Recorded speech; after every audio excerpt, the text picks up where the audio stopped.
இன்று நான் 24 பிரிவுகள் பற்றி தொடர விரும்புகிறேன். இன்று நான் ஆசாரியர்களைப் பற்றி பேச விரும்புகிறேன். இன்றுக்கான ஜீவ வார்த்தை 1 நாளாகமம் 24:1-3 வருகிறது. 1 நாளாகமம் 24:1-3. நான் உங்களுக்காக அதை வாசிக்கிறேன். ஆரோனுடைய குமாரரின் வகுப்புகளாவன: ஆரோனுடைய குமாரர் நாதாப், அபியூ, எலெயாசார், ஈத்தாமார். நாதாபும் அபியூவும் தங்கள் தகப்பனுக்கு முன்பாக மரணமடைந்தார்கள். அவர்களுக்கு குமாரர்கள் இல்லை. ஆகையால் எலெயாசாரும் ஈத்தாமாரும் ஆசாரிய ஊழியம் செய்தார்கள். எலெயாசாருடைய குமாரரிலிருந்து சாதோக்கும், ஈத்தமாருடைய குமாரரிலிருந்து அகிமெலேக்கும் ஆசாரிய ஊழியத்தில் தங்கள் முறைவரிசையின்படியே அவர்களுக்கு வகுப்புகளை ஏற்படுத்தும்படி தாவீது ராஜா அவர்களை தெரிந்து கொண்டான். இது தேவனுடைய வார்த்தை. ஆமென். லேவியர்கள் என்ற ஒரு பெரிய குழு உள்ளது. லேவியர்கள். மேலும் இந்த லேவியர்களுக்கு மத்தியில் 4 வெவ்வேறு கடமைகள் இருந்தன. கோயில் ஊழியர் பற்றி நாம் கற்றுக்கொண்டோம். கோயில் ஊழியர் பொதுவாக லேவியர் என்று அழைக்கப்படுகிறார்கள். எனவே இந்த பெரிய குழுவான லேவியர்களுக்கு மத்தியில் கோயில் ஊழியர் என்று அழைக்கப்படும் லேவியர் என்ற சிறிய குழு உள்ளது. அது கடந்த வாரம் அல்லது அதற்கு முந்தைய வாரம்.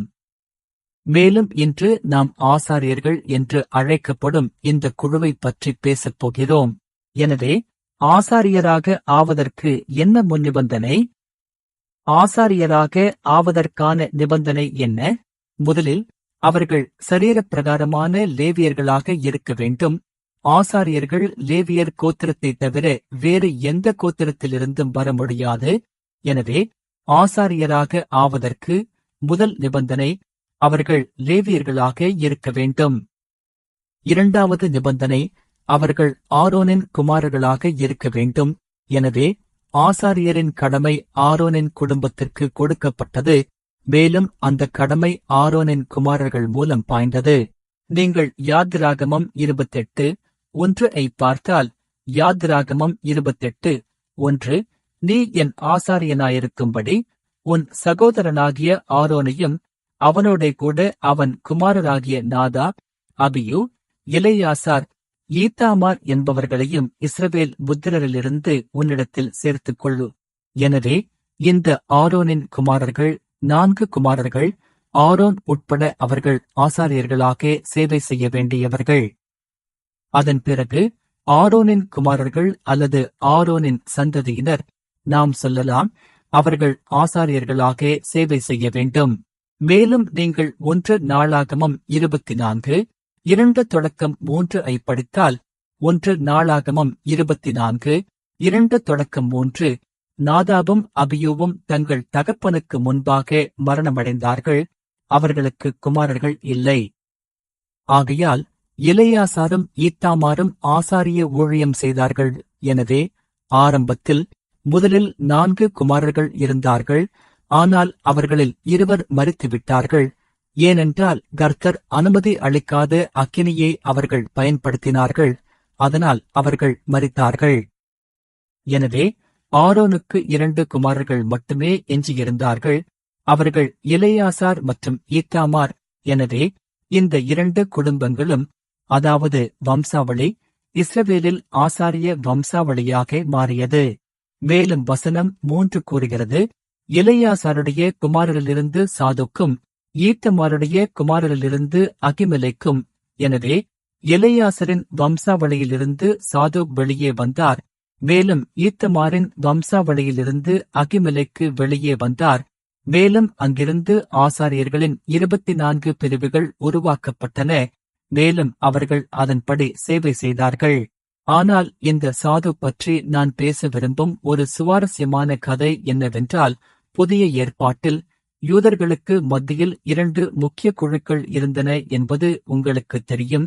யூதர்களுக்கு மத்தியில் தங்களை நீதியுள்ளவர்கள் என்றும் உண்மையான விசுவாசிகள் என்றும் கூறிக்கொண்ட 2 முக்கிய குழுக்கள் இருந்தன. அவர்கள் பரிசேயர்கள் மற்றும் சதுசேயர்கள். பரிசேயர்கள் மற்றும் சதுசேயர்கள். பரிசேயர்களுக்குரிய எபிரேய வார்த்தை நான் இப்போது உங்களுக்கு எபிரேய எழுத்துருக்களை காட்ட முடியும். அது அனுமதிக்கப்பட்டது. அது பாராஷ். பாராஷ் என்றால் பிரித்தல், அல்லது நாம் அதை விலக்குதல் என்று மொழிபெயர்க்கலாம். எனவே பரிசேயர்கள் தங்களை தேவனுக்காக விலக்க விரும்பியவர்கள். வேதாகமத்தில் விலக்குதல் என்றால் என்ன? பரிசுத்தமாயிருப்பது. எனவே பரிசேயர்கள், அதாவது அவர்களுடைய அசல் யோசனை, அவர்களுடைய ஆரம்பம், அவர்கள் இந்த பிரபஞ்சத்தின் பாவங்களிலிருந்து பிரிந்து, இந்த உலக இச்சைகளிலிருந்தும் காரியங்களிலிருந்தும் பிரிந்து தேவனுக்காக தங்களை விலக்க விரும்பினார்கள். அவர்கள் பரிசுத்தமான மக்களாக ஆகஸ்ட் விரும்பினார்கள். எனவே இறுதியில் என்ன நடந்தது? பரிசேயர்கள் பரிசுத்தமாக ஆவதற்கு அல்லது பரிசுத்தமாக இருக்க நிறைய சட்டங்களையும் கொள்கைகளையும் விதிகளையும் வைத்திருந்தார்கள். அவர்கள் சட்டவாதிகளாக ஆனார்கள். ஏனென்றால் அதுதான் அவர்களுடைய இலக்கு. அவர்கள் தேவனுக்கு முன்பாக பரிசுத்தமாக இருக்க விரும்பினார்கள். அவர்கள் பிரிந்து இருக்க விரும்பினார்கள்.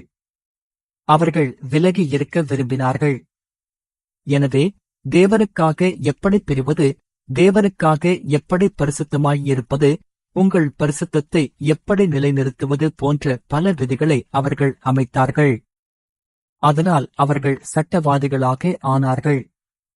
அதனால் அவர்கள் சட்டத்தை நிறைய படித்தார்கள். மேலும் அவர்கள் மிகவும் கட்டுப்பாடான வாழ்க்கை முறையை நடத்தினார்கள். எனவே இன்றைய காலப்பகுதியில் அவர்கள் இறையியல் கருத்தரங்குகளிலும் கல்லூரிகளிலும் உள்ள பண்டிதர்கள் அல்லது பேராசிரியர்களைப் போன்றவர்கள். மேலும் அவர்கள் இயேசுவை ஏற்றுக்கொண்டால் மட்டுமே அது சரியானதாக இருந்திருக்கும். அது அவர்களுக்கு சரியானதாக இருந்திருக்கும். மேலும் தேவனுடைய திட்டத்திற்கும் சரியானதாக இருந்திருக்கும். ஆனால் அவர்கள் செய்யவில்லை. இரண்டாவது குழு சதுசேயர்கள் என்று அழைக்கப்படுகிறது. சதுசேயர்கள். இந்த சதுசேயர்கள் எபிரேய வார்த்தையான சாதோக்கிலிருந்து பெறப்பட்டது. சாதோக் என்றால் நீதிமான். எலெயாசரின் குமாரனின் பெயர் சாதோ. எலெயாசரின் வம்சாவளியில் உள்ள பிரபலமான ஆசாரியர்களில் ஒருவர் சாதோ. இந்த சதுசேயர்கள் சாதோக் என்ற எபிரேய வார்த்தையிலிருந்து பெறப்பட்டவர்கள். எனவே இந்த சதுசேயர்களின் அடையாளம் என்ன? அவர்கள் ஆசாரியர்களின் கூட்டம். சதுசேயர்கள் ஆசாரியர்களின் கூட்டம். மேலும் சாதோக் என்றால் நீதிமான் என்று பொருள். எனவே ஒரு ஆசாரியராக இருப்பதால் அவர்கள் இந்த நீதியுள்ள மக்களாக ஆகஸ்ட் விரும்பினார்கள்.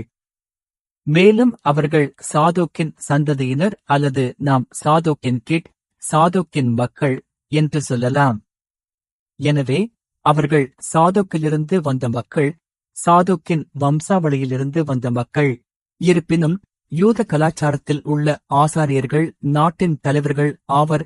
எனவே அவர்கள் சக்தி வாய்ந்த மக்கள். அவர்கள் செல்வாக்கு மிக்க மக்கள்.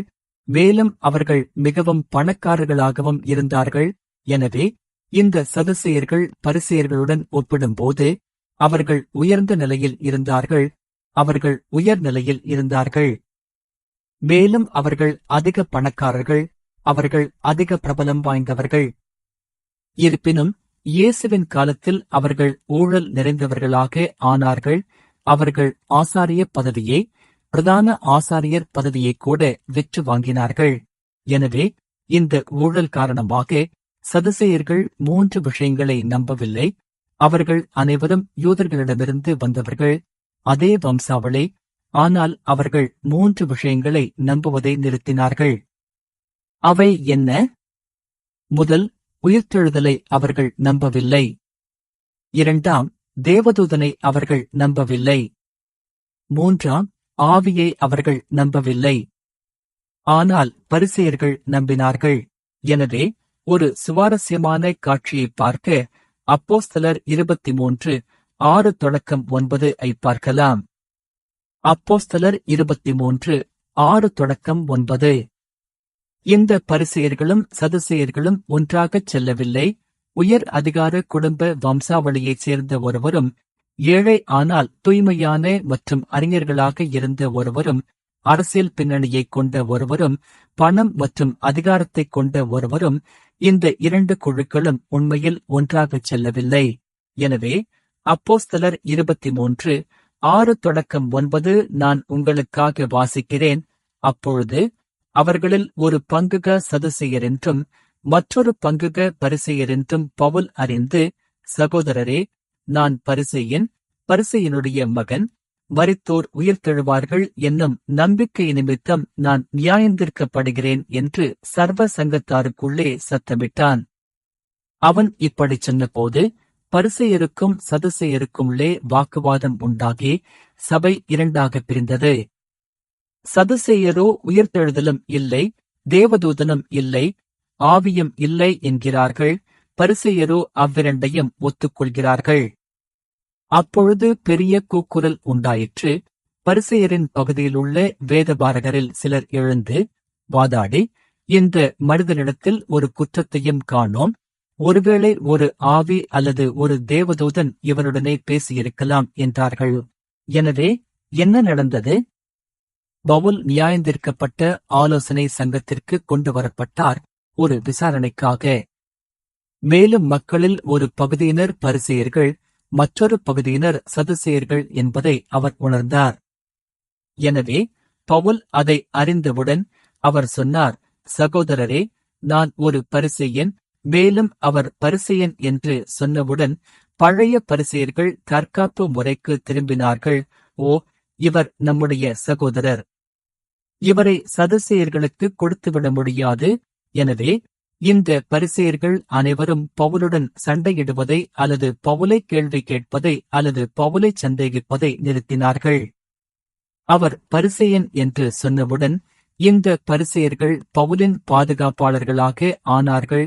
மேலும் அவர்களில் ஒருவர் சொன்னார், நாங்கள் பவுலிடத்தில் எந்த குற்றத்தையும் காணவில்லை.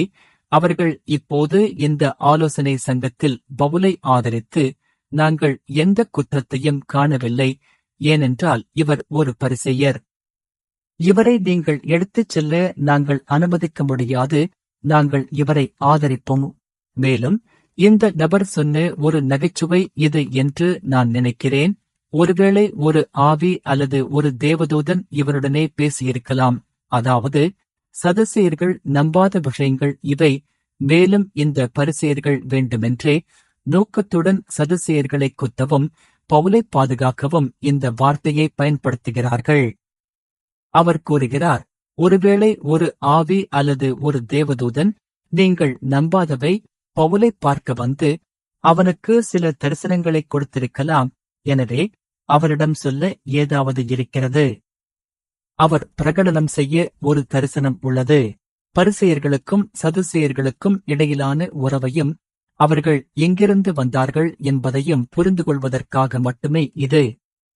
மேலும் நான் சொன்னது போல் இரண்டு குழுக்களும் ஆரம்பத்தில் நல்ல நோக்கங்களுக்காக, நல்ல நோக்கத்துடன் தூய்மையாக, பரிசுத்தமாக, நீதியாக ஆகஸ்ட் வேண்டும் என்று உருவானவை.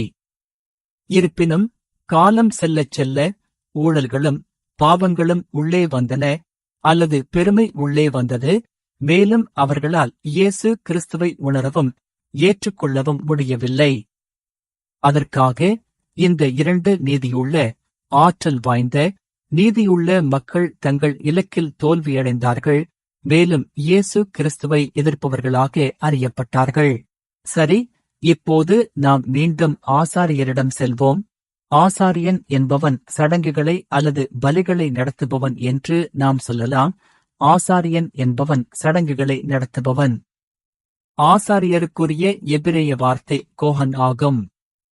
மேலும் இதன் பொருள் சடங்குகளை நடத்துபவன், சடங்குகளை நடத்துபவன். எனவே ஆசாரியரின் நிலை அல்லது அலுவலகம் சீனாய் மலையில் மோசேயின் நியாயம் மூலம் நிறுவப்பட்டாலும் ஆசாரியர் முன்பே இருந்தார்.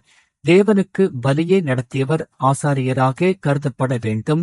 ஆசாரியர் என்ற பெயர் அல்லது தலைப்பு மோசேயின் காலத்தில் கொடுக்கப்பட்டாலும் அல்லது உருவாக்கப்பட்டாலும் தேவனுக்கு சடங்கை அல்லது பலியை நடத்தியவர் ஆசாரியர்களாக கருதப்பட வேண்டும் என்று நாம் சொல்லலாம். வேதாகமத்தில் இந்த கோஹன் பயன்படுத்தப்பட்ட முதல் இடம் ஆதியாகமம் 14:18 மெல்கிசேதேக்கிற்காக உள்ளது. ஆதியாகமம் 14:18 கூறுகிறது, சாலேமின் ராஜாவாகிய மெல்கிசேதேக்கும் அப்பத்தையும் திராட்சரசத்தையும் கொண்டு வந்தான். அவன் உன்னதமான தேவனுடைய ஆசாரியனாயிருந்தான். எனவே அதிலிருந்து நாம் என்ன புரிந்து கொள்ள முடியும்? அவர் பலி கொடுத்தார், அவர் வழிபாடு கொடுத்தார், அவர் தேவனுக்கு ஊழியம் கொடுத்தார். மெல்கிசேதேக் மட்டுமல்ல, ஆதியாகமம் 12:7 ஐயும் பார்த்தால், ஆதியாகமம் 12:7 கர்த்தர் ஆபிரகாமுக்கு தரிசனமாகி, உன் சந்ததிக்கு இந்த தேசத்தை கொடுப்பேன் என்றார். அப்பொழுது அவன் தனக்கு தரிசனமான கர்த்தருக்கு அங்கே ஒரு பலிபீடத்தை கட்டினான். எனவே ஆபிரகாமும் பலிபீடத்தை நிறுவி காணிக்கை கொடுத்தார், பலி கொடுத்தார், தேவனுக்கு ஊழியம் கொடுத்தார். சடங்குகளை நடத்துபவர் ஆசாரியர் ஆவார். எனவே ஆபிரகாம் ஆசாரியராக கருதப்பட வேண்டும். ஆபிரகாம் ஆசாரியராக இருந்தார், ஆபிரகாம் ஆசாரியராக இருந்தார். பின்னர் ஆதியாகமம் 26:25, ஆதியாகமம் 26:25, அங்கே அவன் ஒரு பலிபீடத்தை கட்டி கர்த்தருடைய நாமத்தை தொழுது கொண்டு அங்கே தன் கூடாரத்தை போட்டான். அங்கே ஈசாக்கின் ஊழியக்காரர் ஒரு துறவை வெட்டினார்கள். எனவே ஆதியாகமம் 26 ஈசாக்கை பற்றி பேசுகிறது. ஈசாக்கும் ஒரு பலிபீடத்தை கட்டி தேவனுக்கு காணிக்கை பலி கொடுத்தார். எனவே ஈசாக்கும் ஒரு ஆசாரியர், ஈசாக்கும் ஒரு ஆசாரியர். பின்னர் ஆதியாகமம் 35:3, ஆதியாகமம் 35:3 கூறுகிறது, நாம் எழுந்து பெத்தேலுக்குப் போவோம், என் ஆபத்து நாளிலே எனக்கு மறுதரவு கொடுத்து, நான் போன வழியெல்லாம் என்னோட கூட இருந்த தேவனுக்கு அங்கே ஒரு பலிபீடத்தை உண்டாக்குவேன் வாருங்கள். இது யாக்கோபு. யாக்கோபு ஒரு பலிபீடத்தை ஸ்தாபித்து தேவனுக்கு ஒரு பலியை கொடுத்தார். எனவே யாக்கோபும் ஒரு ஆசாரியர். என் அருமையான சகோதர சகோதரிகளே, நாம் ஆபிரகாமின் ஆவிக்குரிய சந்ததியினர். நாம் ஆபிரகாமின் சந்ததி. எல்லா விசுவாசிகளும் நாம் ஆபிரகாமின் சந்ததி. இதன் பொருள் பலவற்றை குறிக்கலாம். ஆனால் இன்று நான் சொல்லக்கூடிய ஒரு விஷயம் என்னவென்றால், ஆபிரகாமின் சந்ததியாக இருப்பது என்றால் நாம் தேவனுடைய ஆசாரியத்துவமாக இருக்கிறோம். நாம் தேவனுடைய ஆசாரியர்.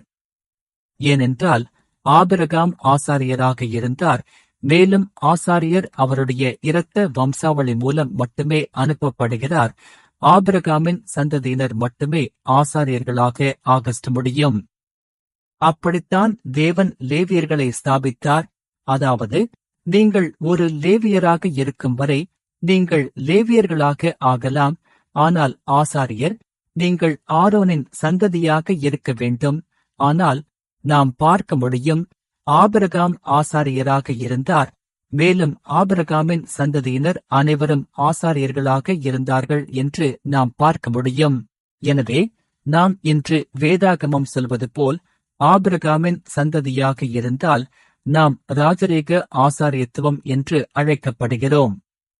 நாம் தேவனுடைய ஆசாரியர்களாக ஆகஸ்ட் அழைக்கப்படுகிறோம். ஆமென். எனவே இன்று இரவு நாம் அனைவரும் ஆசாரியராகிய நம்முடைய கடமையை ஏற்றுக்கொண்டு அவருக்கு ஊழியம் செய்ய வேண்டும் என்று கர்த்தருடைய நாமத்தில் நான் ஜெபித்து ஆசீர்வதிக்கிறேன். ஆமென். நாம் எப்படி நியமிக்கப்பட்டார்கள் என்று பார்த்தால், ஆசாரியர்கள் எண்ணெய் பூசுதல் மூலம் நியமிக்கப்பட்டார்கள். அபிஷேகம், எண்ணெய் பூசுதல்.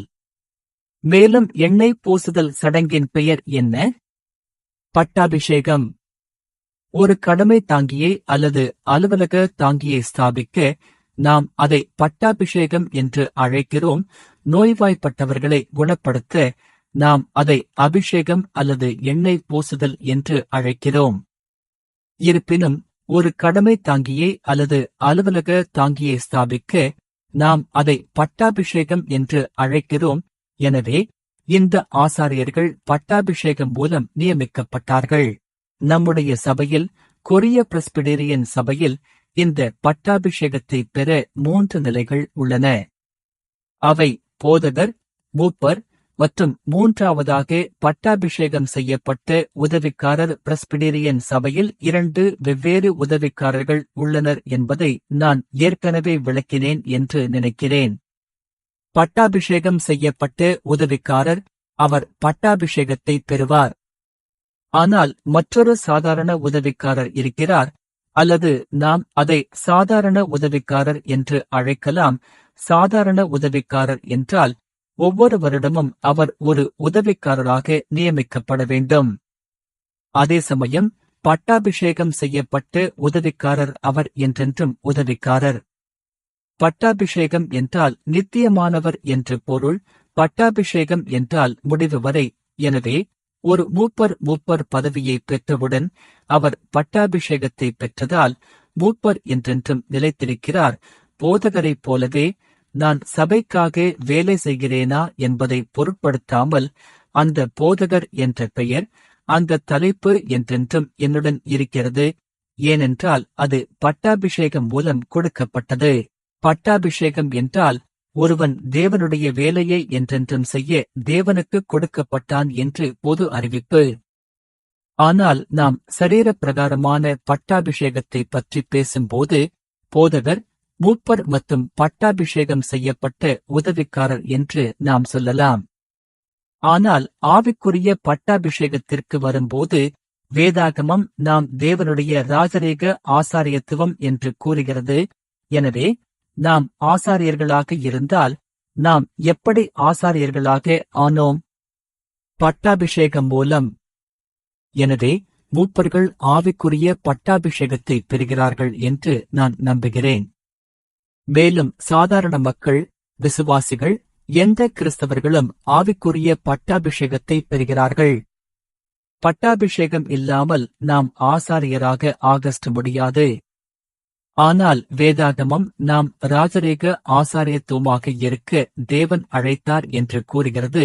எனவே நாம் சரீர பிரகாரமான அல்லது ஆவிக்குரிய பட்டாபிஷேகத்தை பெறும் மக்கள்.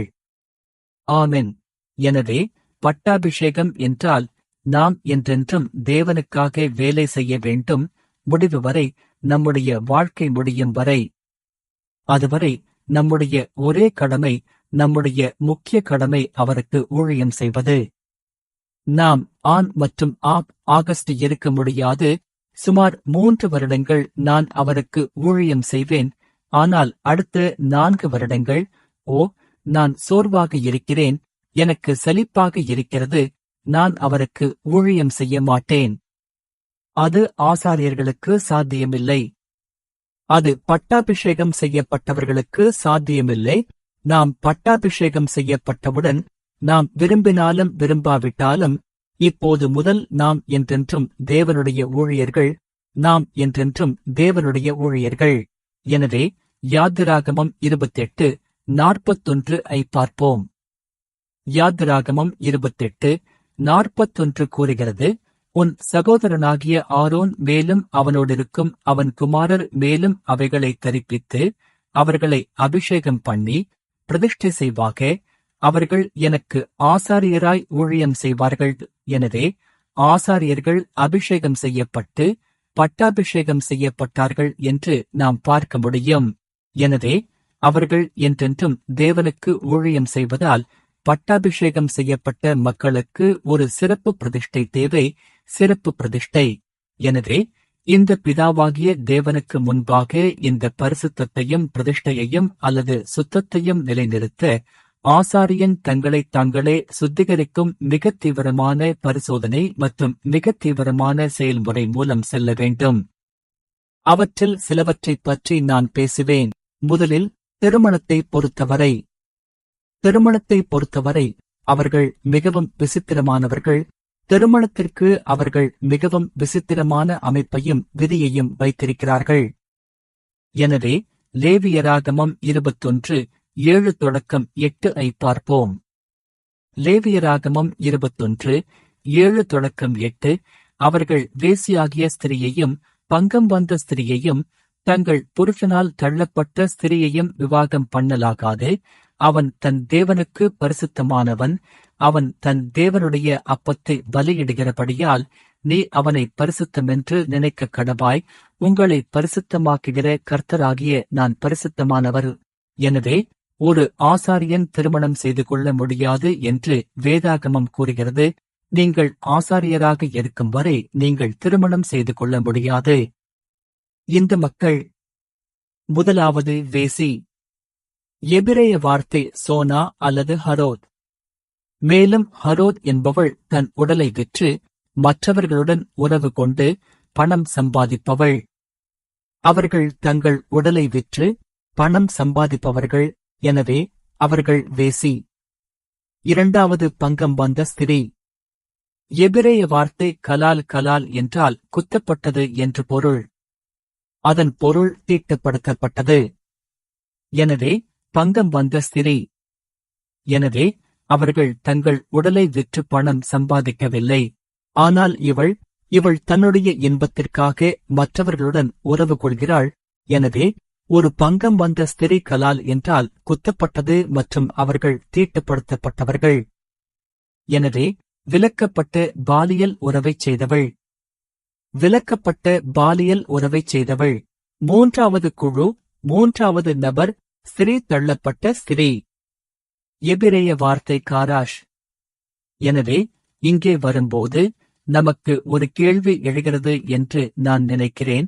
நம்முடைய தலையில் ஒரு கேள்விக்குறி வருகிறது. விவாகரத்து செய்வதில் என்ன தவறு? ஆனால் யூத கலாச்சாரத்தின்படி விவாகரத்து செய்யப்பட்ட ஸ்திரீ அல்லது விவாகரத்து செய்யப்பட்டதாக அறியப்பட்ட ஒரு ஸ்திரீ. இயேசு கிறிஸ்துவின் தாயாரான மரியாவை பற்றி நான் நினைக்கிறேன். யோசேப்பு மரியாவுடன் உறவு கொள்ளாமல் ஒரு குழந்தையை பெற்றார் என்பதை அறிந்தபோது அவர் என்ன செய்ய முயன்றார்? அவர் மரியாவை விவாகரத்து செய்ய முயன்றார். எனவே விவாகரத்து சான்றிதழ் அல்லது விவாகரத்து அறிவிப்பு அல்லது விவாகரத்து பற்றிய அறிவு என்னவென்றால், இந்த பெண் வேறு ஒருவருடன் நான் அறியாமல் உறவு கொண்டாள். நான் என்ன சொல்ல முயற்சிக்கிறேன் என்று உங்களுக்கு புரிகிறதா? இன்றைய விவாகரத்து அல்ல, இன்றைய விவாகரத்து வேறுபட்டது. அந்த நேரத்தில் விவாகரத்து ஒரு பெண் விபச்சாரம் செய்தாள் அல்லது வேறு ஒருவருடன் விபச்சாரம் செய்தாள் என்று அறியப்பட்டால் மட்டுமே செய்ய முடியும். எனவே இங்குள்ள தள்ளப்பட்ட ஸ்திரீ என்பது 2 பேரால் ஒன்றாகச் செல்ல முடியாது, மேலும் அவர்கள் ஒன்றாக பொருந்தவில்லை போன்றது அல்ல. ஆனால் இங்குள்ள தள்ளப்பட்ட ஸ்திரீ என்றால் விபச்சாரம் செய்தவள், மேலும் ஒரு விதவை. விதவைக்குரிய எபிரேய வார்த்தை அல்மன். எனவே இந்த 4 நபர்கள் ஆசாரியனால் திருமணம் செய்ய முடியாதவர்கள். சரி, இதை நாம் எப்படி புரிந்து கொள்வது? மேலும் இதை நமக்கு எப்படி பயன்படுத்துவது? திருமணம் என்பது என்றென்றும் நீடிக்கும் ஒரு வாழ்க்கை துணையை பெறுவது. எனவே திருமணம் என்பது நம்முடைய வாழ்வியல் மீதியை முற்றிலுமாக மாற்றக்கூடிய ஒன்று. வேதாகமத்தின் வரலாற்றிலும் அது நடப்பதை நாம் காணலாம். ஏசபேல் மனைவியாக எடுக்கப்பட்டபோது ஆகாப் ராஜாவின் முழு வாழ்க்கையும் மட்டுமல்லாமல் முழு தேசத்தின் வரலாறும் மாற்றப்பட்டது. எனவே ஒரு பெண்ணை பெறுவது அல்லது திருமணம் செய்து கொள்வது நம்முடைய வாழ்வியல் மீதியை முற்றிலுமாக மாற்றக்கூடிய ஒன்று. எனவே இந்த கடுமையான விதி திருமணத்தை பொறுத்தவரை கொடுக்கப்பட்டுள்ளது. ஏன்?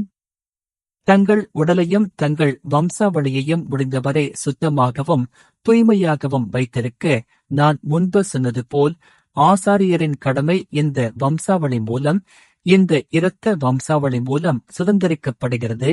ஆரோன் ஆசாரியராக இருந்தால் ஆரோனின் குமாரன் ஆசாரியராக ஆவான். எனவே திருமணம் அல்லது இந்த மனைவி, இந்த திருமணம் தவறாக செய்யப்பட்டவுடன் மீதமுள்ள சந்ததியினர் அதனால் பாதிக்கப்படுவார்கள்.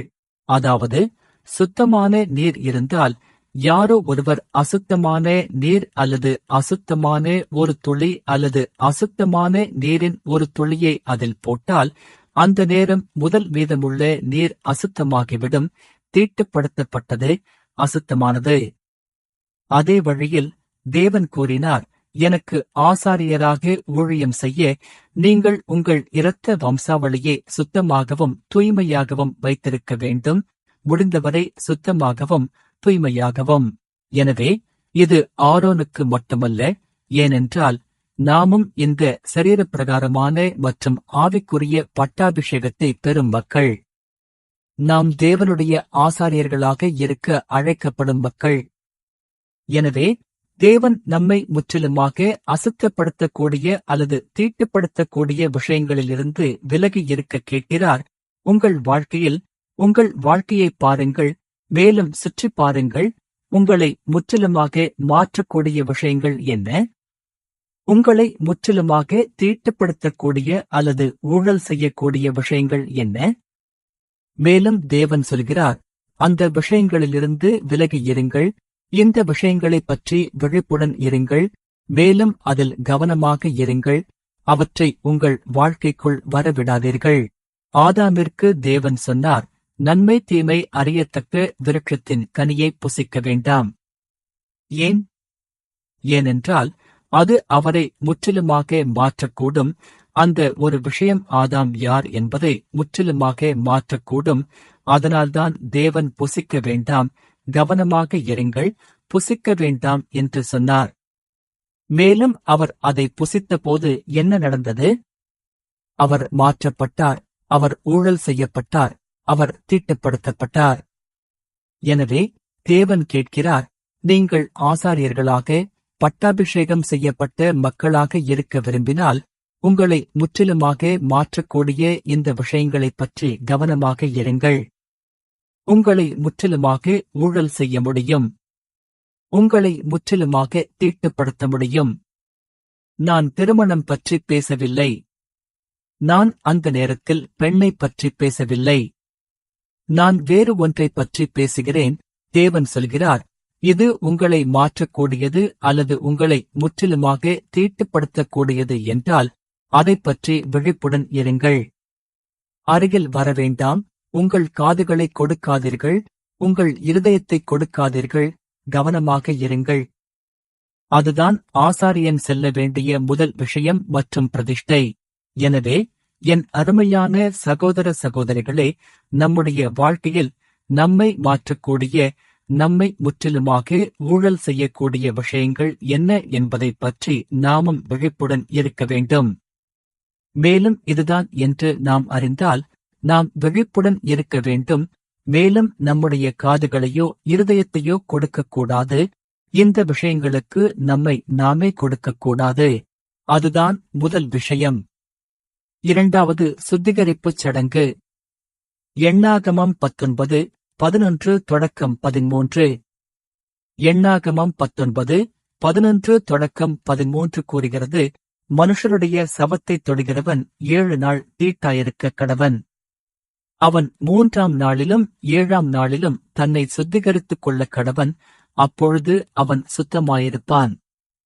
3ஆம் நாளிலும் 7ஆம் நாளிலும் அவன் தன்னை சுத்திகரித்துக் கொள்ளாவிட்டால் அவன் சுத்தமாயிருக்க மாட்டான். எனவே தீட்டான ஒன்றைத் தொடும் ஆசாரியன் தீட்டுள்ளவனாக மாறுவான் என்று அது கூறுகிறது.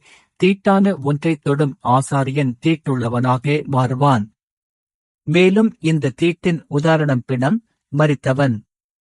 மேலும் தீட்டுள்ள ஆசாரியர்கள் கோயிலில் ஊழியம் செய்ய முடியாது. தீட்டுள்ள ஆசாரியர்கள், நான் சொல்ல முடியும், தீட்டுள்ள பட்டாபிஷேகம் செய்யப்பட்ட மக்கள் தேவனுக்கு ஊழியம் செய்ய முடியாது. எனவே இந்த விஷயங்களைப் பற்றி கவனமாக இருங்கள் என்று தேவன் சொல்கிறார். நாம் வேதத்திலிருந்து பார்க்க முடியும். எனவே ஆசாரியர்கள் மக்களின் சவ அடக்கத்திற்குச் செல்ல அனுமதிக்கப்படவில்லை.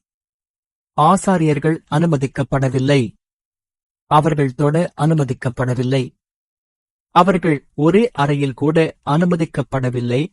எனவே அவர்கள் மக்களின் சவ அடக்கத்திற்குச் செல்ல அனுமதிக்கப்படவில்லை. சில விலக்குகள் உள்ளன என்று நான் நினைக்கிறேன். அனைத்து விவரங்களையும் நீங்கள் மீட்பின் வரலாற்றின் 6வது புத்தகத்திலிருந்தும் வேதாகமத்திலிருந்தும் காணலாம். எனவே நான் கடந்து செல்வேன். ஆனால் பொதுவாக பேசினால் ஆசாரியர்கள் சவ அடக்கத்திற்குச் செல்ல அனுமதிக்கப்படவில்லை. இருப்பினும் இன்றைய சபையில், கர்த்தருடைய உடன்படிக்கை சபையில், பாங்காங் ஜெயில் சபையில் போதகர் சவ அடக்கத்தை நடத்த வேண்டியவர். மேலும் மூப்பர்கள் சேவையில் கலந்து கொண்டு தலைமை தாங்கி உதவ வேண்டும். உதவிக்காரர்கள் சவப்பெட்டிகளை தூக்கிச் செல்ல வேண்டும். எனவே இந்த எண்ணாகமம் 19:11-13 சரீரப்பிரகாரமான வகையில் நமக்கு பொருந்தாது. அப்படியானால் எந்த கிறிஸ்தவரும், எந்த விசுவாசிகளும், எந்த சபை உறுப்பினர்களும் சபை உறுப்பினர்களின் எந்த சவ அடக்கத்திற்கும் செல்ல முடியாது. எனவே இது சரீரப்பிரகாரமான விஷயம் அல்ல. இது ஒரு ஆவிக்குரிய விஷயமாக இருக்க வேண்டும். மீட்பின் வரலாறு இதை இவ்வாறு விளக்குகிறது. வேதாகமத்தில் மரித்தல் என்பது பாவத்தின் விளைவு. எனவே மரித்தவரை தொடுவது என்றால் ஆசாரியன் பாவத்தில் ஈடுபட்டான் என்று பொருள். மரித்தவரை தொடுவது என்றால் அவர்கள் எப்படியோ பாவம் செய்வதில் ஈடுபட்டார்கள். நம்மை முற்றிலுமாக தீட்டுப்படுத்தக்கூடிய விஷயங்களை நாம் அகற்றினாலும் நாம் சில சமயங்களில் பாவத்தின் சோதனையையும் தீட்டின் சோதனையையும் எதிர்கொள்கிறோம். சில சமயங்களில் நாம் விரும்பவில்லை, ஆனால் சில சமயங்களில் நாம் தேவனுக்கு எதிராக பாவம் செய்ய சோதிக்கப்படுகிறோம். தேவன் நாம் செய்ய விரும்பாத ஒன்றைச் செய்ய சோதிக்கப்படுகிறோம். எனவே நாம் இந்த எல்லா பெரிய விஷயங்களையும் அகற்றினாலும் நம்மை முற்றிலுமாக தீட்டுப்படுத்தக்கூடிய அந்த விஷயங்கள், ஆனால் நாம் சோதனையின் தருணத்தையும் பாவம் செய்யும் தருணத்தையும் எதிர்கொள்கிறோம். இந்த நிலை நடந்தால் தேவன் ஆசாரியனுக்கு சுத்திகரிக்கும் ஒரு வழியை வழங்கினார். அது பழுதற்ற சிவப்பு கிடாரியை பலியிடுவது.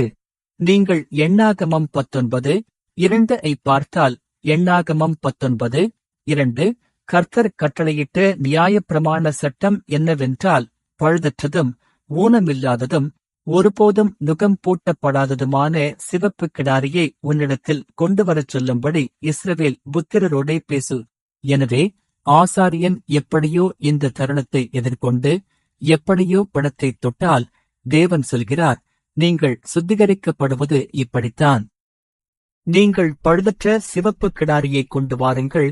மேலும் பாவ நிவர்த்தி பலியாக, பாக பலியாக வேதாகமத்தில் விவரிக்கப்பட்டுள்ள வழிகள் உள்ளன.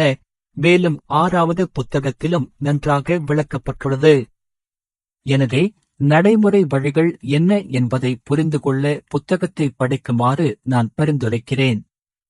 ஆனால் நான் முழுமையாக விளக்கவில்லை என்றாலும், இந்த பழுதற்ற சிவப்பு கிடாரி உங்களுக்கு ஒரு மணி ஒலிக்கிறது என்று நான் நம்புகிறேன்.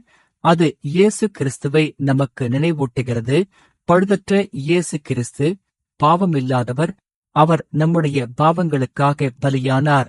எனவே இது இயேசு கிறிஸ்து நமக்கு மீட்பு பலியாக இருப்பதன் முன்னடையாளம். எனவே நம்முடைய நாள்தோறும் வாழ்க்கையில் நாம் கோயிலில் ஊழியம் செய்ய, தேவனுக்கு ஊழியம் செய்ய, இயேசு கிறிஸ்துவின் இரத்தம் மூலம் நம்மை கழுவி சுத்திகரித்துக் கொள்ள வேண்டும் என்று பொருள். தேவனுக்கு ஊழியம் செய்ய வரும்போது, கோயிலில் ஊழியம் செய்ய வரும்போது, ஞாயிற்றுக்கிழமை பற்றி மட்டும் நினைக்காதீர்கள். தலைமை தாங்குவது அல்லது ஜெபம் செய்வது போன்ற விஷயங்களை பற்றி மட்டும் நினைக்காதீர்கள். நாம் தேவனுடைய ஆலயம். நீங்களும் நானும் அனைவரும் ஆவிக்குரிய தேவனுடைய ஆலயம். எனவே இது நாள்தோறும் வாழ்க்கையை பற்றியது. நம்முடைய நாள்தோறும் வாழ்க்கையின் போது நாம் எப்படி ஆசாரியராக செயல்படப் போகிறோம்? நாம் எப்படி பட்டாபிஷேகம் செய்யப்பட்ட மக்களாக செயல்படப் போகிறோம்? நாம் தொடர்ந்து இந்த சோதனையின் தருணத்தையும் பாவத்தின் தருணத்தையும் எதிர்கொள்ளப் போகிறோம் என்று தேவன் சொல்கிறார். பழுதற்ற சிவப்பு கிடாரி மூலம் நீங்கள் சுத்திகரிக்கப்படலாம். மேலும் நீங்கள் சுத்திகரிக்கப்பட வேண்டும். இல்லையெனில் நீங்கள் வந்து எனக்கு ஊழியம் செய்ய முடியாது. மேலும் நான் சொன்னது போல், பழுதற்ற சிவப்பு கிடாரி நம்மை இரட்சிக்கும் இயேசு கிறிஸ்துவின் முன்னடையாளம். எனவே ஞாயிற்றுக்கிழமை மட்டுமல்ல, ஒவ்வொரு நாளும் ஒவ்வொரு தருணத்திலும் நாம் பாவம் செய்தாலும் அல்லது தவறு செய்தாலும் அல்லது சில சோதனையை எதிர்கொண்டால் நாம் இயேசு கிறிஸ்துவை நம்ப வேண்டும். நாம் இயேசு கிறிஸ்துவை சார்ந்து இருக்க வேண்டும். மேலும் இயேசு கிறிஸ்துவின் இரத்தம் மூலம் நாம் ஒவ்வொரு நாளும் ஒவ்வொரு தருணத்திலும் கழுவப்பட்டு சுத்திகரிக்கப்பட வேண்டும். அதுதான் நாம் பட்டாபிஷேகம் செய்யப்பட்ட மக்களாகவும் தேவனுக்கு தொடர்ந்து ஊழியம் செய்யும் ஆசாரியர்களாகவும் இருக்க முடியும் என்பதற்கான ஒரே வழி. மேலும் நான் ஜெபிக்கிறேன். நமக்கு ஒரு ஜெபம் உள்ளது. நமக்கு இயேசு கிறிஸ்துவின் நாமம் உள்ளது. எனவே இந்த சோதனை வரும்போது, இந்த கவலை வரும்போது, இந்த ஏதேனும் வரும்போது, நாம் ஜெபிப்போம். நாம் முழங்காலில் நின்று இயேசு கிறிஸ்துவின் நாமத்தில் ஜெபிப்போம். உங்கள் பாவங்களும் நம்முடைய பாவங்களும் நம்முடைய தவறுகளும் நம்முடைய அக்கிரமங்களும் இந்த எல்லா விஷயங்களும் இயேசு கிறிஸ்துவின் இரத்தம் மூலம் கழுவப்பட்டு சுத்திகரிக்கப்படட்டும். அதனால் நீங்களும் நானும் ஒவ்வொரு நாளும் என்றென்றும் தேவனுடைய ஆசாரியராக இருக்க முடியும். ஆமென், ஆமென். மூன்றாவதாக, கடைசியாக நான் பேச விரும்புவது உணவைப் பற்றி. நெகேமியா 7:65 பார்த்தால் நெகேமியா 7:65 கூறுகிறது, ஊரிரிம் தும்மீம் உடைய ஒரு ஆசாரியன் எழும்பும் வரை மகா பரிசுத்தமானவைகளில் புசிக்கலாகாதென்று அதிபதி அவர்களுக்குச் சொன்னான். எனவே அவர்கள் மகா பரிசுத்தமானவைகளை புசிக்கிறார்கள், மகா பரிசுத்தமானவைகளிலிருந்து புசிக்கிறார்கள். எனவே ஆசாரியர்கள் புசித்து அல்லது புசிக்க அனுமதிக்கப்பட்ட உணவு திரையில் நீங்கள் காணக்கூடியது போல கோதேஷ் கதோஷிம் என்று அழைக்கப்படுகிறது. கோதேஷ் அல்லது கதோஷ். இந்த வார்த்தை 2 முறை பயன்படுத்தப்படுகிறது. கோதேஷ், கதோஷ். எனவே அங்கே இன்னொரு கதோஷ் இருக்கிறது. எனவே கதோஷ் என்றால் பரிசுத்தம் என்று பொருள். எனவே இது 2 முறை பயன்படுத்தப்படுகிறது. எனவே இதன் பொருள் பரிசுத்தத்தின் பரிசுத்தம் என்று பொருள். இதன் பொருள் மகா பரிசுத்தமானது.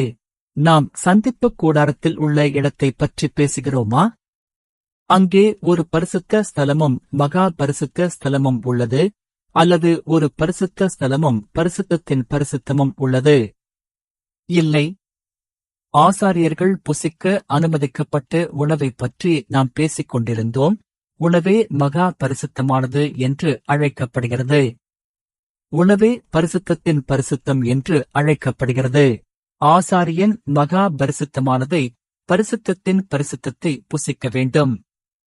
இதன் பொருள் போதகர் எப்போதும் ஒவ்வொரு நாளும் ஒவ்வொரு உணவிலும் சிறந்த தரமான உணவை வைத்திருக்க வேண்டும் என்று அர்த்தமல்ல. அப்படியானால் நான் விரும்புவேன், ஆனால் அது அப்படி இல்லை, அது அப்படி இல்லை. அதன் பொருள் என்னவென்றால், ஆசாரியன் உட்கொள்ளும் உணவு பரிசுத்தத்தின் பரிசுத்தம் என்று அழைக்கப்படுகிறது. சரி, அந்த கேள்விக்கு நான் பிறகு வருகிறேன். தேவன் மகா பரிசுத்தமான உணவை எப்போது உட்கொள்ள முடியாது என்பதற்கான நிலைகளையும் விளக்கினார். எனவே அது நமக்கு என்ன கற்பிக்கிறது? நாம் புசித்தாலும் குடித்தாலும் எல்லாவற்றையும் தேவனுடைய மகிமைக்காகவே செய்ய வேண்டும் என்று அது நமக்கு கற்பிக்கிறது. நாம் தேவனுடைய மகிமைக்காகவே செய்ய வேண்டும். மேலும் இது பட்டாபிஷேகம் செய்யப்பட்டவர்கள் வாழ வேண்டிய ஒரு வாழ்க்கை.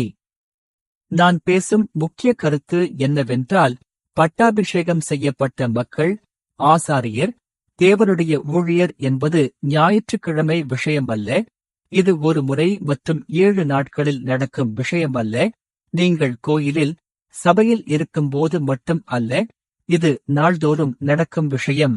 திங்கட்கிழமை நீங்கள் உங்கள் படுக்கையிலிருந்து எழுந்தீர்கள். நீங்கள் தேவனுடைய ராஜரீக ஆசாரியத்துவம். நாம் பட்டாபிஷேகம் செய்யப்பட்ட மக்களின் வாழ்க்கை முறையை வாழ வேண்டும். அது நம்மை முற்றிலுமாக ஊழல் செய்யக்கூடிய விஷயங்களிலிருந்து பிரித்தெடுக்கப்படுவது. மேலும் அது ஒவ்வொரு முறையும் இயேசு கிறிஸ்துவின் இரத்தம் மூலம் நம்மை நாமே பிரித்து அல்லது சுத்திகரித்துக் கொள்வது. மேலும் அது நம்முடைய நாளில் இந்த பரிசுத்தத்தின் பரிசுத்தத்தைக் கொண்டிருப்பது. இதன் பொருள் நாம் என்ன செய்தாலும் கர்த்தருடைய மகிமைக்காகவே செய்ய வேண்டும். நீங்கள் வேலைக்குச் செல்லும்போது நாம் கர்த்தருடைய மகிமைக்காகவே செய்கிறோம். நீங்கள் புசிக்கும்போது, நாம் நண்பர்களை சந்திக்கும்போது, நாம் உடற்பயிற்சி செய்யும்போது, நீங்கள் உங்கள் வீட்டைச் சுத்தம் செய்யும்போது, நீங்கள் உலர்த்தும்போது, எல்லாமே தேவனுடைய மகிமைக்காகவே இருக்க வேண்டும். நாம் அப்படி செய்யும்போது தேவன் நம்மை அங்கீகரிப்பார். நீங்கள் பரிசுத்தத்தின் பரிசுத்தத்தை உட்கொள்கிறீர்கள், நான் உங்களுக்கு கட்டளையிட்டது போல. ஆனால் உதாரணமாக, நாம் புசிக்கிறோம், நாம் தூங்குகிறோம், நாம் காரியங்களை செய்கிறோம், ஆனால் நம்முடைய சுயத்திற்காக, ஆனால் தேவனுடைய மகிமைக்காக அல்ல என்றால், அதுதான் நாம் தீட்டுப்படுத்துகிறோம். நாம் தேவனுடைய வழியையும் தேவனுடைய திட்டத்தையும் பாழ்படுத்துகிறோம். நாம் பரிசுத்தத்தின் பரிசுத்தத்தை உட்கொள்ளவில்லை. எனவே நாம் சபையில் நன்றாகச் செய்தால் நம்முடைய கடமையை நிறைவேற்றுகிறோம் என்று நாம் நினைக்கிறோம் என்று நான் சொன்னேன். ஆனால் தேவன் என்று நம்மிடம் சொல்கிறார். அவர் நம்மை என்ன பார்க்கிறார் என்றால், சபையில் அல்லது சில ஞாயிற்றுக்கிழமைகளில் மட்டும் நல்லவராக இருப்பவரை அல்ல, ஆனால் அவருடைய முழு வாழ்க்கையிலும் பரிசுத்தமாக தெய்வீகமாக இருப்பவரை பார்க்கிறார், அவருடைய நாள்தோறும் வாழ்க்கையில். எனவே என் அருமையான சகோதர சகோதரிகளே, நாம் இந்த பரிசுத்தமான மக்களாக இருப்போம். நாம் தேவனுக்கு முன்பாக பரிசுத்தமான ஆசாரியர்களாக, தெய்வீக ஆசாரியர்களாக இருப்போம். அதனால் நாம் அவருக்கு ஊழியம் செய்ய முடியும். மேலும் நாம் உண்மையிலேயே அவருடைய ராஜரீக ஆசாரியத்துவமாக இருக்க முடியும். கடைசியாக, இன்றைய முடிவாக, ஆமாம், மன்னிக்கவும், ஆசாரிய பட்டாபிஷேகம், உணவு. 1 கொரிந்தியர் 10:31. இன்றுக்கான முடிவு என்னவென்றால், நாம் எப்படி சுத்திகரிக்கப்பட முடியும்? நிச்சயமாக இயேசு கிறிஸ்துவின் இரத்தம் மூலம். ஆனால் இந்த வேதாகமத்தை பார்ப்போம். லேவியராகமம் 22:6.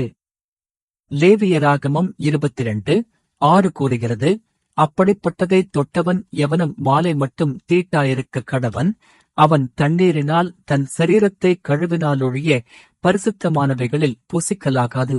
எனவே தீட்டான ஒன்றை தொட்டவர்கள், அவர்கள் குளித்தால் தவிர தீட்டுள்ளவர்களாக மாறுவார்கள் தண்ணீரில். எனவே நாம் நம்மை தண்ணீரினால் கழுவினால், அப்படியானால் தேவன் சொல்கிறார், சரி, நீங்கள் சுத்திகரிக்கப்பட்டீர்கள், சரி, நீங்கள் தூய்மையாக்கப்பட்டீர்கள், சரி, நீங்கள் தெளிவுபடுத்தப்பட்டீர்கள். எனவே இந்த தண்ணீர் என்ன? எபேசியர் 5:26. எபேசியர் 5:26. நாம் அதை ஒன்றாக வாசிக்க முடியுமா? நீங்கள் வாசிக்க முடியுமா? நான் அதை பெரிதாக்க முயற்சிக்கிறேன், ஆனால் நான் அதை பெரிதாக்கினால் நீங்கள் எல்லாவற்றையும் பார்க்க முடியாது. எனவே எபேசியர் 5:26. உங்களிடம் வேதாகமம் இருந்தால் தயவு செய்து அதை திறந்து நாம் அதை ஒன்றாக வாசிப்போம். எபேசியர் 5:26. தயாராகுங்கள், ஆரம்பியுங்கள். அதற்கு சத்தமான வசனத்தினாலே அவள் ஜலஸ்நானம் பண்ணி அவளை சுத்திகரித்து பரிசுத்தமாக்கும்படிக்கு. தண்ணீர் என்ன? தேவனுடைய வசனமே நம்மை சுத்திகரிக்கும் தண்ணீர். எனவே நாம் எப்படி சுத்திகரிக்கப்பட முடியும்? நாம் எப்படி தூய்மையாக்கப்பட முடியும்? நாம் எப்படி மீண்டும் தெய்வீகமாக ஆகஸ்ட் முடியும்? தேவனுக்கு ஊழியம் செய்ய நாம் எப்படி தயாராக இருக்க முடியும்? தேவன் சொல்கிறார், தேவனுடைய தூய வசனம் மூலம். என் அருமையான சகோதர சகோதரிகளே, நாம் இந்த தேவனுடைய தூய வசனத்தை கொடுக்கப்பட்டிருப்பதால் நாம் ஆசீர்வதிக்கப்பட்டவர்கள் என்று நான் நம்புகிறேன். அதுதான் வேதாகமம். அதுதான் இயேசு கிறிஸ்து.